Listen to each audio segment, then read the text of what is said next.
ധനകാര്യമന്ത്രി K N ബാലഗോപാലിൻ്റെ budget വന്നു കഴിഞ്ഞു. ബജറ്റിനെ ഒറ്റവാക്കിൽ പറയാവുന്നത് സർവ്വമേഖലയിലും സ്വകാര്യ നിക്ഷേപം. കേരളത്തിലെ ഇടതുപക്ഷ സർക്കാരിൻ്റെ ബജറ്റിൻ്റെ സംക്ഷിപ്ത രൂപം ഇതാണ്.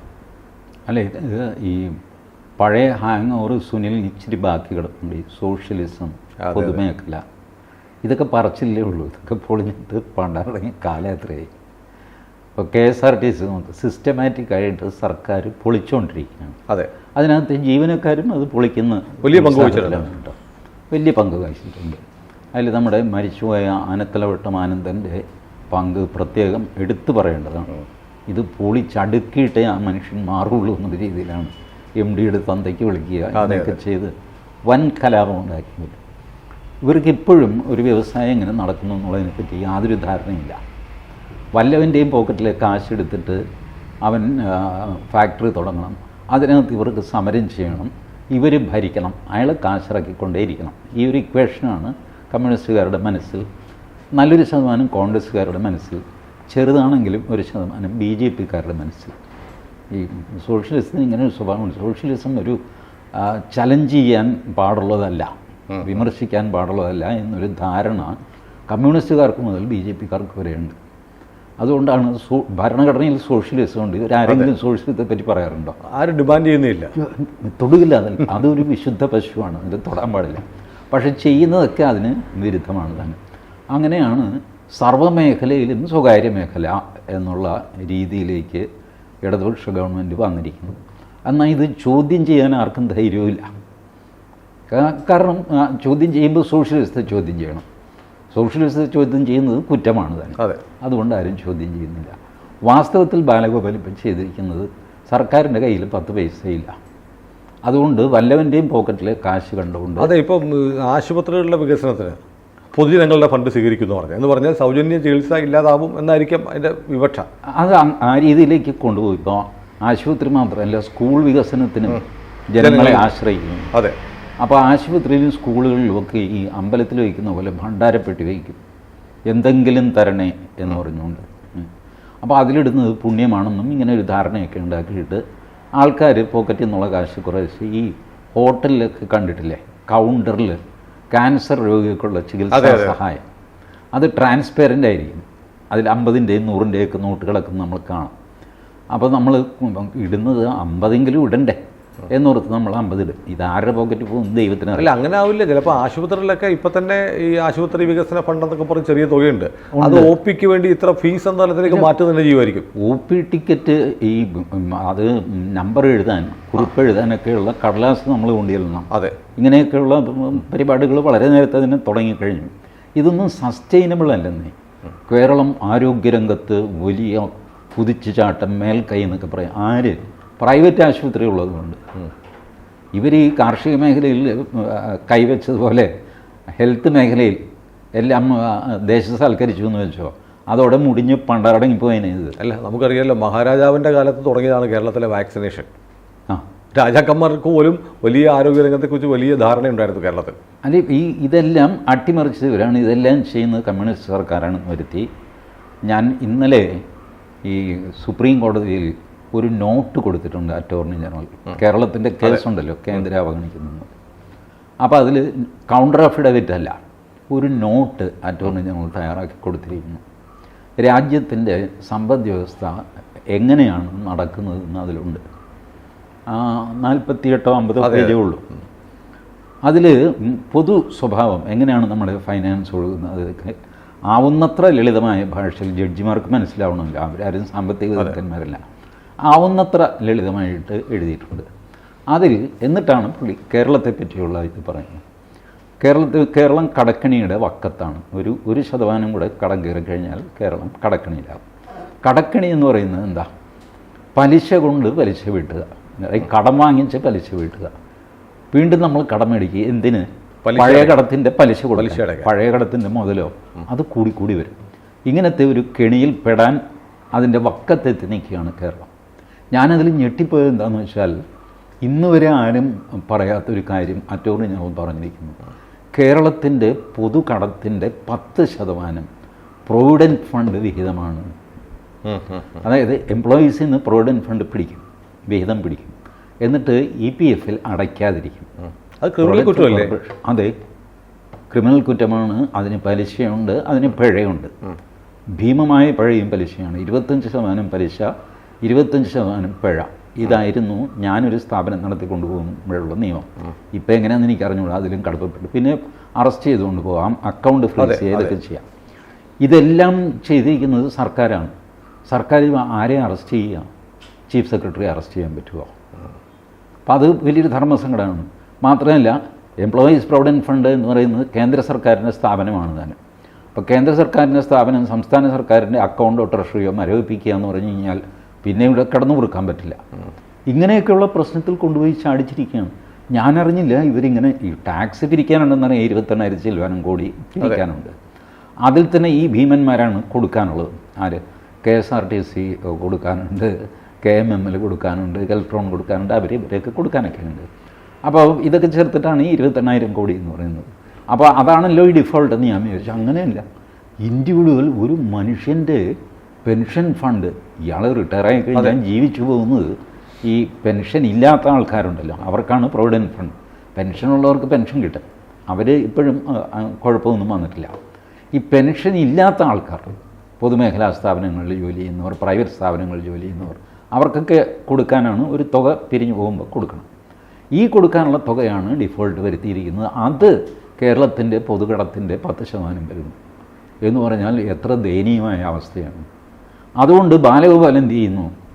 ഇതെല്ലാം കൂടെ സ്വകാര്യ മേഖലയ്ക്ക് കൊടുക്കുന്നു. ബാലഗോപാലിൻ്റെ പ്രസംഗത്തിൽ ബാലഗോപാൽ പറയുകയാണ് 20.5 കോടിയുടെ സ്വകാര്യ പാർക്ക് വരുന്നു എന്ന് വെച്ചാൽ 20.5 കോടി വേറെ ആരെങ്കിലും മുടക്കും. പണ്ട് മന്നത്ത് പത്മനാഭൻ NSS കോളേജും സ്കൂളും ഒക്കെ ഉണ്ടായിരുന്ന കാലത്ത് തുടങ്ങുന്ന വരുന്നേ ഉള്ളൂ.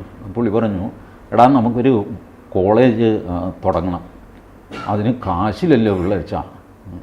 പുള്ളി പറഞ്ഞു, കാശുണ്ട്, അത് പലരുടെ പോക്കറ്റിലായിട്ട് കിടക്കുന്നതേ ഉള്ളൂ, പോയി മേടിക്കണം, അതിൻ്റെ ഒരു ബുദ്ധിമുട്ട് മാത്രമേ ഉള്ളൂ. ഇതായിരുന്നു മന്നം. അപ്പോൾ മന്നം ചെയ്ത് മുഴുവൻ നായർ സമുദായത്തിൽ നിന്ന് കെട്ടുതെങ്ങ്, പിരിവ്, അത് പിടിയരി, ഇങ്ങനെയൊക്കെ ശേഖരിച്ചാണ് ഈ കോളേജും സ്കൂളും ഒക്കെ. ഇന്നിപ്പോൾ അവരുടെ ആനുവൽ ബജറ്റ് കോടികളാണ്. അപ്പോൾ ഇതുപോലെ ബാലഗോപാൽ ചെയ്യുന്നത്, മറ്റുള്ളവരുടെ പോക്കറ്റിൽ കാശുണ്ട്, അവർ കാശ് മുടക്കിയിട്ട് അവർ തീർത്തും സ്വകാര്യമായ വ്യവസായ പാർക്ക് ഉണ്ടാകും. അടുത്തത് വിഴിഞ്ഞത്ത് 1000 കോടി രൂപയുടെ വികസനം. പുള്ളി പറഞ്ഞു, ഒറ്റ ലൈനിൽ പറഞ്ഞു, കാര്യം കഴിയുമ്പോൾ വലിയ വ്യവസായങ്ങൾ വരാൻ പോവാണ്. ആര് കൊണ്ടുവരുമെന്ന? അദാനി കൊണ്ടുവരും.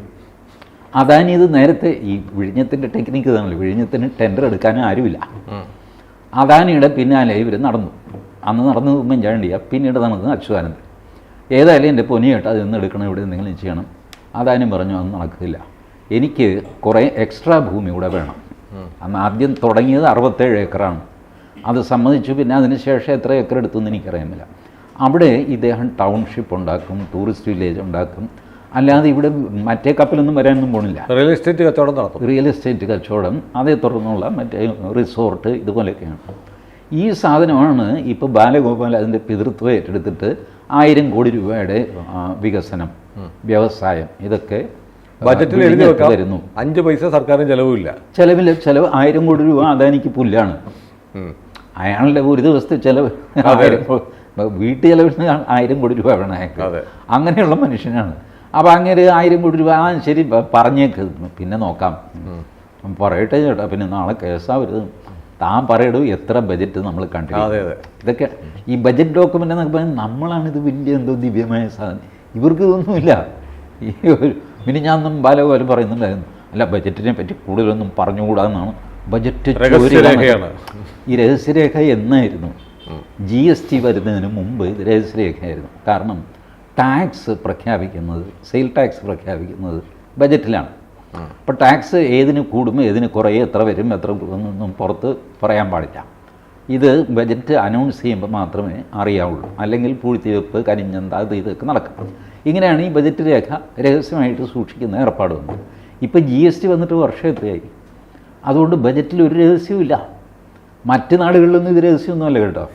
അവരൊക്കെ ബജറ്റ് നേരത്തെ ഓപ്പണായിട്ട് ചർച്ച ചെയ്തിട്ട് അപ്പം തന്നെ ഇങ്ങനെ ആക്കിയിട്ട് ഒഫീഷ്യലി ഈ ഡോക്യുമെൻ്റ് മേശപ്പുറത്ത് വയ്ക്കും.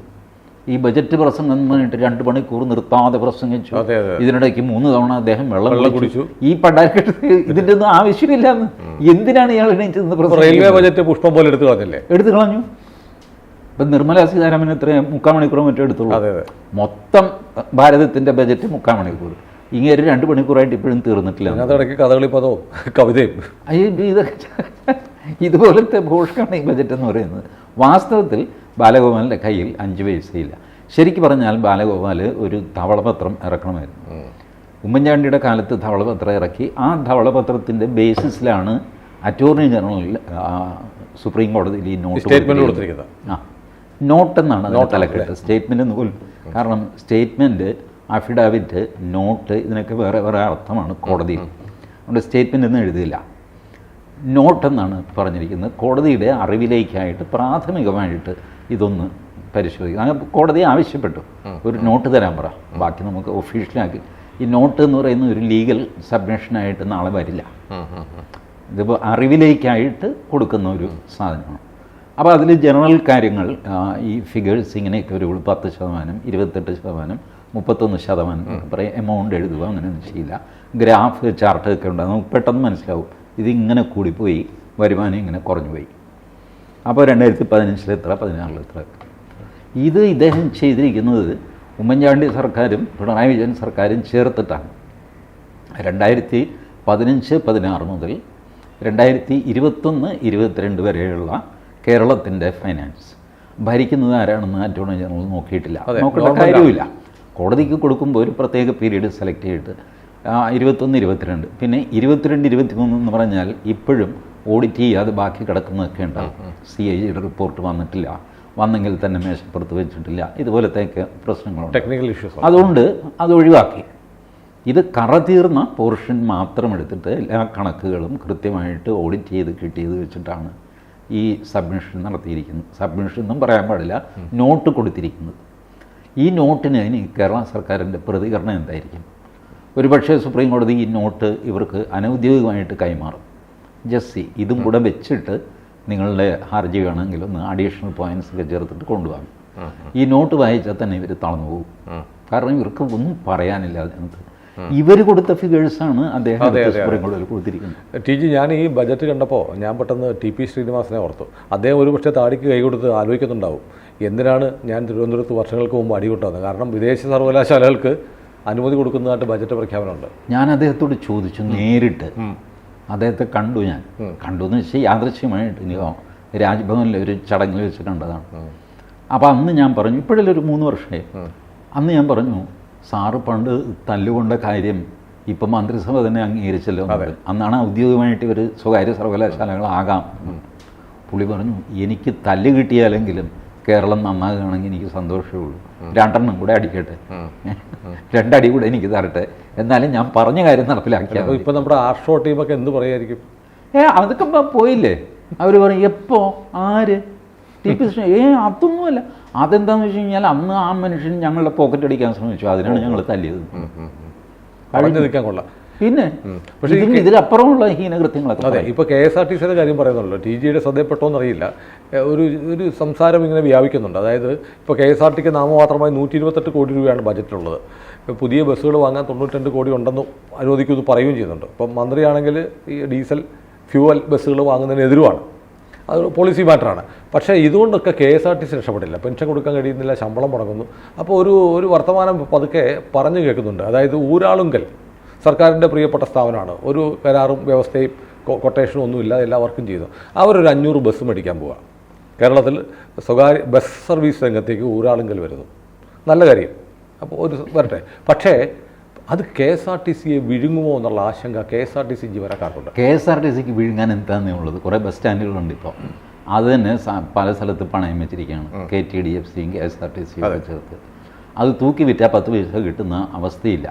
വസ്തു ഭയങ്കര പ്രൈം പ്രോപ്പർട്ടിയാണ്, പക്ഷേ ഓൾറെഡി അത് പ്ലെഡ്ജ് ചെയ്ത് ലോൺ എടുത്ത് നശിപ്പിച്ചിട്ടിരിക്കുക. KSRTCയെ അറുക്കാൻ വെച്ചിരിക്കുകയാണ് പിണറായി സർക്കാർ.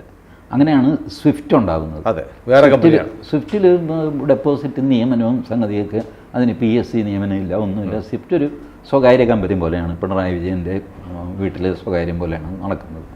KSRTC ദിനം പ്രതി ക്ഷീണിച്ചു വരുന്നു, ഇതിനെ വെട്ടും ഒരു ദിവസം. അത് ഊരാളുങ്കൽ സൊസൈറ്റി അതിന് പറ്റിയ സാധനമാണ്. അതെ. കാരണം ഈ കിഫ്ബി, പിന്നെ KSSP, Kerala social security pension company, pension കൊടുക്കാനൊരു കമ്പനി, അതെ അതെ, ഇതൊക്കെ ഈ കേന്ദ്ര സർക്കാർ അറ്റോറിയൽ ഞങ്ങൾ കൊടുത്തതിലുണ്ട്. ഇതെന്ത് പരിപാടിയാണ്? നിങ്ങൾ കമ്പനി ഉണ്ടാക്കുക, കമ്പനിക്ക് ആസ്തിയില്ല, ഒന്നുമില്ല, ബാധ്യത മാത്രം, കടം മേടിക്കാനായിട്ട് കമ്പനി, സ്പെഷ്യൽ പർപ്പസ്. ഇതുപോലെ ഈ സഹകരണ മേഖല എന്ന് പറയുമ്പോൾ അതിൽ തൊടാൻ പാടില്ല, വിശുദ്ധ. അങ്ങനെയാണ് ഈ ഊരാളുങ്കൽ ULCC എന്ന് പറയുന്നത്. അപ്പോൾ അവർക്ക് ഈ സർക്കാരിൻ്റെ ഇതിൽ 10% കൂടുതലാണ് ടെൻഡർ വെച്ചിരിക്കുന്നതെങ്കിൽ പോലും ഊരാളുങ്കലിന് കൊടുക്കാം. ഇതിന് ഹൈക്കോടതി മുദ്ര വയ്ക്കുകയും ചെയ്തു. ഹൈക്കോടതി പറഞ്ഞു അങ്ങനെ കൊടുക്കാം. അല്ല, ജീവനക്കാരും പറയും കൊടുക്കാം, ശമ്പളം കിട്ടിയാൽ ആര് വേണമെങ്കിലും കൊണ്ടുപോയിക്കോട്ടെ എന്ന തലത്തിലേക്ക് ജീവനക്കാരെ കൊണ്ടുവന്നു കഴിഞ്ഞു. അതെ, ജീവനക്കാരുടെ അവസ്ഥ. പണ്ട് കമ്പനി ഉണ്ടാക്കുമ്പോൾ എതിർത്ത ജീവനക്കാരാണ്. അത് എതിർത്ത കൊമ്പന്മാരൊക്കെ ഇപ്പോൾ ഞാൻ പറഞ്ഞില്ലേ, ഈ Anathalavattom Anandan is no more, പാവം. അതെ. അപ്പോൾ ഇത് കഴിഞ്ഞിട്ട് ഈ ബഹളം വയ്ക്കാൻ ഇപ്പോൾ ആളെ കിട്ടുന്നില്ല. കൂലിക്ക് നേതാവിനെ കൊണ്ടുവരേണ്ട ഗതികേടാണ്. അപ്പോൾ അവർക്കിപ്പോൾ എങ്ങനെയെങ്കിലും ആര് കൊണ്ടുപോയാലും വേണ്ടില്ല, ശമ്പളം കിട്ടിയാൽ മതി എന്നുള്ള സ്ഥിതിയായി. ഏതായാലും സ്വകാര്യ നിക്ഷേപകരും ഊരാളെങ്കിലും കേരളം ഭരിക്കട്ടെ. അങ്ങനെ ഭരിക്കാനൊന്നും പോകുന്നില്ല. അതിനൊക്കെ ചോദിക്കാനും പറയാനും വേറെ ആൾക്കാരുണ്ടാവില്ല. ഇത് എന്തായത് വെള്ളരിക്കപ്പെടണം. അവർ ചോദിക്കുമോ? നോക്കാം, നമുക്ക് നോക്കാം. കൂടുതൽ വാർത്തകളും വിശേഷങ്ങളും നിങ്ങളിലേക്ക് എത്താൻ ABC മലയാളം സബ്സ്ക്രൈബ് ചെയ്യുക, ബെൽ ബട്ടണും അമർത്തുക.